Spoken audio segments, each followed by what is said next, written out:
Gente, tudo bem? 2016, ano de comemoração do centenário de nascimento de dois importantes nomes da nossa literatura. Manuel de Barros, mato-grossense Manuel de Barros, que a gente vai falar dele aqui daqui a mais algumas edições, e Zélia Gattai, uma paulistana porreta que nasceu no dia 2 de julho de 1916, filha de imigrantes italianos, tem uma trajetória muito bonita, a gente vai falar depois sobre os livros dela, e que num determinado momento da vida se apaixona por aquele que foi um dos grandes nomes da literatura brasileira, sobretudo do romance, Jorge Amado. Ambos se apaixonam, se casam, Jorge então já um político influente, reconhecido, premiado, cotado para o Prêmio Nobel de Literatura, e ambos vão morar na Bahia.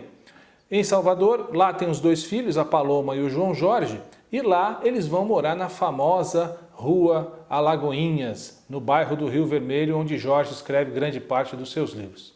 E Zélia sempre o acompanhando. Inclusive Zélia tem um livro chamado justamente A Casa do Rio Vermelho, onde ela vai contar muitas experiências que o Jorge teve com grandes nomes da inteligência mundial do século XX, as viagens que fizeram pela América, pela Europa, pelo Oriente Médio, pela Ásia, enfim. Bom, o mais importante da biografia de Zélia, porém, ainda está por vir, porque já com Jorge, como eu disse, devidamente sacramentado como um grande escritor brasileiro, Zélia nos traz uma surpresa. Ela apresenta a Jorge os seus primeiros rabiscos do que viria a ser a sua obra inaugural. A gente está falando de Anarquistas, Graças a Deus, que é um livro de memórias, um livro em que a parte memorialista da Zélia vem à tona. E aí um dia, diz a Zélia, que Jorge está lá lendo na sala, meditando, refletindo sobre os seus textos, Zélia entrega para ele um calhamaço de papel e sai do ambiente. E aí Jorge lê aquilo, volta a Zélia e fala assim: se eu fosse você, eu publicaria, porque isso aqui tem muita qualidade literária.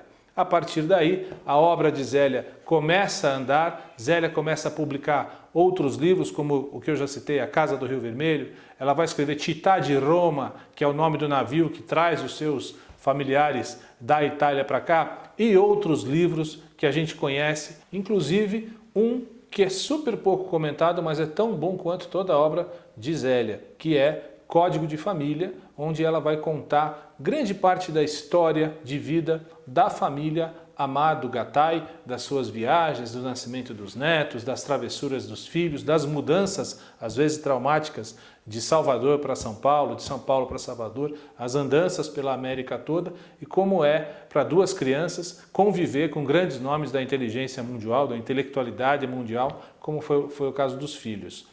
Zélia Gattai nem sempre teve a unanimidade nem entre os leitores e nem entre o pensamento brasileiro e muito menos da crítica.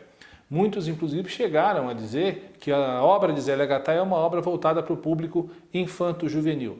Natural, até porque a linguagem utilizada pela Zélia nos seus livros é uma linguagem muito objetiva, muito clara, muito ampla, muito solta, quase irresponsável, mas de uma irresponsabilidade muito produtiva e que deixa marcado na história da literatura brasileira um lado memorialista muito importante de uma grande escritora e que teve ao seu lado aquele que, segundo Saramago, seria o primeiro Nobel da língua portuguesa. Antes dele, evidentemente.